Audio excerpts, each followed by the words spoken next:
Okay, so that is the shift that is possible. So you know this by now, like we present this in fact in every meeting that we have, but using it this time in a different way. So now here's where my quiz comes into play. and the quiz, I'm gonna show it to you as a little movie, 2-minute film, 2-minute movie or visual. And afterwards I use it as a PDF, so I'll skip through the question, I'll go through the questions one by one and use it just as a way to share with you what comes up to share. And so more as an coat hanger kind of idea. I can hang my ideas on this frame in 10 questions. So this is not an official school quiz, so you don't get a grade for it. You don't get like, okay, you did that very well, you got 9 points. We don't do that. So here you can't flunk. You don't even have to make it. You can do something else if you think it's boring. You can do all the things that you were not allowed to do at school during this quiz. So feel the freedom of that, or just participate in it. That's up to you. It's 2 minutes, so it's 10, I think 10 seconds per slide. So it's kind of quick. So I don't expect you to answer it right away. And you don't have to share it at all. So that's why I just play it and then I come back and look at it per question. So here it goes. I don't think it has music either.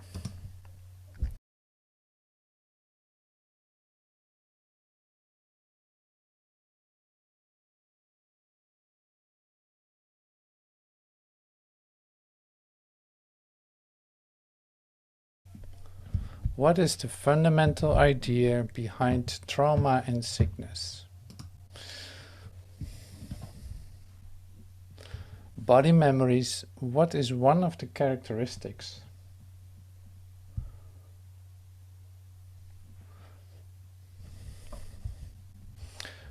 What is confirmed inherent to the idea of chronic disease?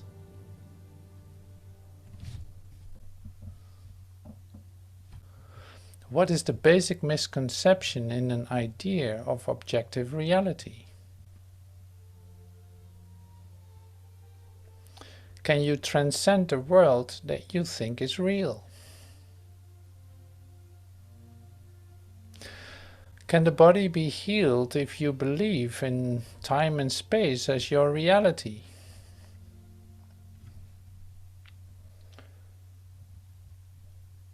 Is there a solution to a problem within your human frame of reference? Is there anything outside your consciousness?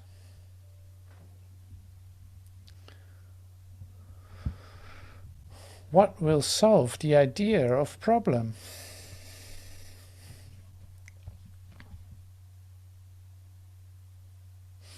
What is the nature of healing power?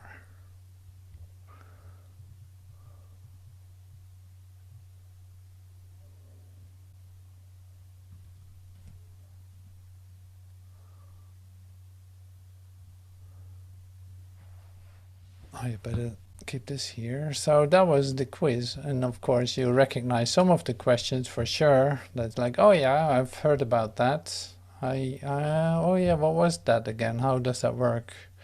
So because of that, I'm just sharing with you what I just showed you. So we're talking about body memories. Now, well, trauma and sickness, there's something fundamental behind the idea of trauma and sickness. Trauma is always related to a certain memory, like a certain happening, and sickness is also related to an idea of a body, right? So the fundamental idea behind these two. So that's one of them. I'm doing one more. Body memories. What is one of the characteristics? Well, that sounds all very cryptical, doesn't it? What is confirmed inherent to the idea of chronic disease? So I made the questions. So they came to me to share with you, and this is not to become like completely intellectually involved in the whole process, but to in fact to come to discovering the fundamental ideas behind all these ideas that we're familiar with: disease, trauma, you name it. You know, it's like, but let's take those two. Like fundamental idea behind chronic disease. And so all these that I just mentioned, all are related, of course, to an idea of you being this in an objective world, a separate body, objective world, in a timeline, like in this time-space continuum, like with being born, having parents, being born out of the parents, being in this, like what I showed you in the first two sessions that we had, like seeing then that anything can happen to this body in the dream. If I recognize, like, oh my God, it's coming from all kinds of ways, it's influencing me, it's attacking me and doing all kinds of things. I'm not realizing, like I'm literally living in a bubble, in an idea of myself, in which I see that all of that is included, like I'm all of that, all these ideas related to what I see, like I believe my perception to be objective, to be factual, like a real fact, something that's really occurring. I take that as my reality. So this is a fundamental idea within the human frame.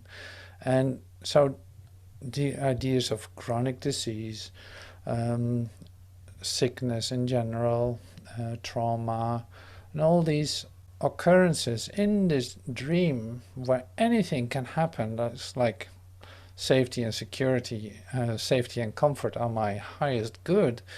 But my God, it is totally, say, vulnerable. It can happen anytime. Like I'm always one phone call away from emergency and disaster in that setup of thinking. And that feels very unsafe. And that's why I cannot deal with that really well. I'm having a hard time doing that. Or maybe it's become totally impossible for me to stay in that any longer. So this is, if I think that that is my whole frame of reference, that there's nothing outside of that, then I have a real problem, because the solutions should be, you should be able to find your solution in there, and you don't seem to be able to find it. Just like we said the other day, is like looking in darkness for something you don't even know what you're looking for, because you don't know what the healing will bring in your ways of thinking about it. So you grope about, like literally looking in darkness for things that might help, even though you don't know what you're exactly looking for. So that is the dramatic situation, so to speak, where you find yourself in as a human being.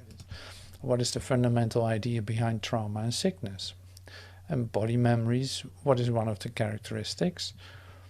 Like it's all taking place in time, in an idea of you being separate from everything that is, like you being in this human frame.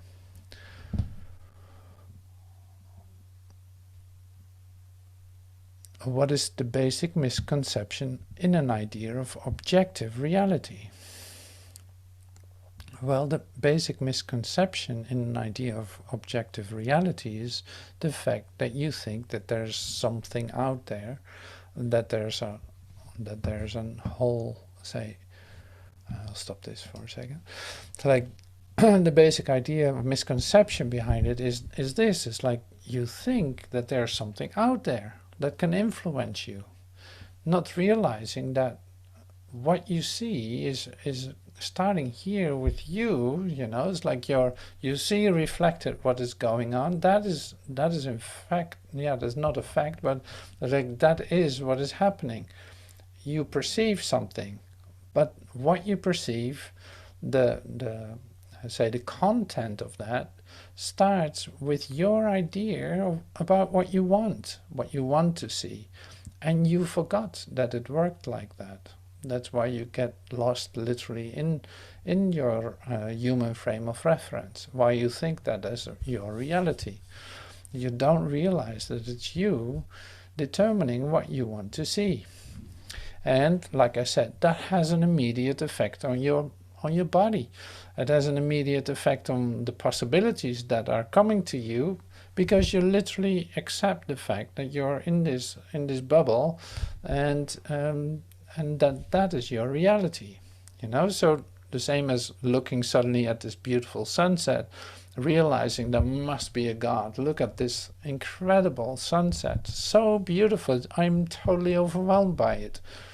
My body feels lighter. I start to breathe again, like, oh, and tears are starting to flow. Like my whole system starts to come alive in experiencing that. But then when I turn back into my room and seeing that these ideas of sickness haven't left me, I keep repeating it. I am nervous about the appointments tomorrow. I'm worrying about this and that. You see that the energy sinks back into that level, so to speak, that is what is occurring. Suddenly you don't know what possibilities you have. You think that there's no way out of this for a moment, or that becomes a habitual way of thinking. So you start to ignore ideas of that there is something else. You start to walk away from that, because like, well, that might never happen. I have no idea. I have to protect myself a little bit, otherwise I get so sad and I cry the whole day, and that's not good. Or something like that. Like all these things are very familiar. At least when I shared them with you, I recognized them, that I had those. Like, and you probably recognize that too. It's like, it's very common to think like that as a human being. Can you transcend a world that you think is real? Like, if you're in this bubble, do you think you can get out of it? No, if you think that as your reality, there's no way out of it. Can the body be healed if you believe in space and time as your reality? Well, that's a bit of the same question. Is there a solution to a problem within your human frame of reference? So if you believe this bubble to be real, the bubble of humanhood, of mesmerism, of okay, it is just the way it is, this is my physical world. Yeah, there might be something else, but I have no idea. I don't really want to think about it any longer, because I have my reasons for that. If I think like that, then there's no way that I can get out of it. Like, everything will confirm the way I think. I literally prove to myself that there's no option, that there's no other possibility if I stay in that way of thinking. So that affects everything. That affects my body. I start to look older. I start to feel that time is really ticking away, and I'm at the end of my days, or who knows what you think.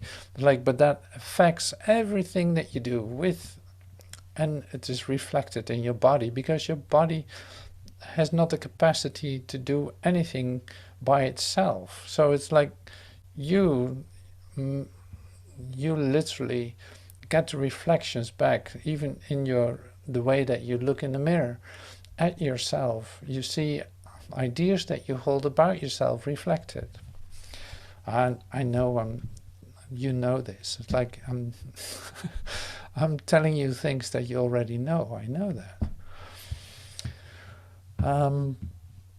Sharing. So a couple more. There was one, oh yeah, I can start with that right away. It's like, is there something outside your consciousness?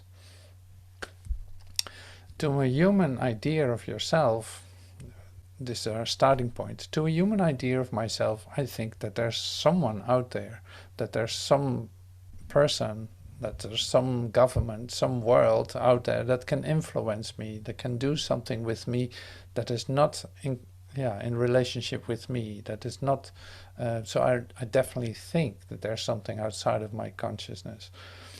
In spiritual reality, where all is one, so literally like you come into the experience that you're in relationship with every aspect of creation, you see that there's one consciousness and it's yours, and it's yours, and it's mine, and it's yours. It's like that becomes the same thing. There's one consciousness, and we're all a whole part of that.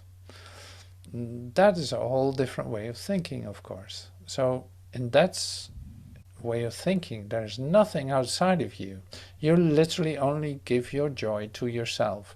When you laugh at someone, for instance, realizing this, when you share your joy, realizing this, that there's just one of us, you know that you give to yourself because you literally get it back. You give, but you receive at the same time.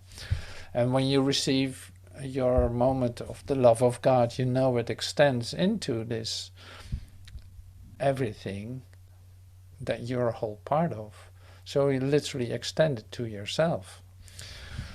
And so that expands your idea about yourself. It also takes away the idea of limitation, of thinking that you're just this, like centered with a GPS, like I'm right here in, well, you mentioned the name, in Paris. I'm in the middle of Paris in France, right here in the middle of Paris in France. And see, that is not true. Like I'm everywhere, literally. My consciousness is everywhere. It has not, I cannot trace it. I cannot locate it. I cannot locate myself because I'm literally everywhere, just as God is. It's like, that is one of the reasons that it's so hard to find God. Why is it so hard to find God? God is everywhere, in everyone, all the time. So you might stop looking for it in a certain place. Well, you might start with yourself, like I can find it in myself. So realizing that it extends to everything, and I see that my consciousness expands into every aspect of creation. That's why it feels so natural. Okay, so I think there's two more. So I love to do these two too. Is there anything outside your consciousness? No. What will solve the idea of problem? Well, that's an interesting one. What is the nature of healing power? That's really great. So what will solve the idea of problem? and that's not just like trying to be smart or anything. It's like, what will solve the idea of problem? In my humanhood, my problem that I perceive can only solve, like if I try to solve my problem in my dream, then there will be another problem around the corner immediately. I solve one problem, you recognize this too. It's like, I solve one problem, I have a financial problem, I solved it, oh my God, I didn't think about that, there's another one. Oh, my car just broke down, oh, my fridge just broke down, I need to know new laundry machine, I would love to go on a holiday vacation, but I don't have the money for it. Like that is an unsolvable chain of problem, solution, problem, solution. So it doesn't solve like that. So now here is the other way of dealing with this. Like, okay, I'm apparently I'm in a place where a problem cannot really be solved. You can also say this, it's like the problem and the solution are the same thing. It's like, so if I see that there's a problem, I allow the problem to disappear.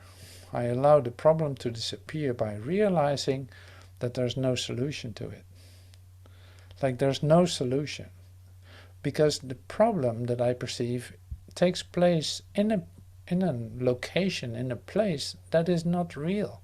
So there is not really a solution for it anyway. The solutions I can come up with my genius mind are all bringing back other problems. Again, more.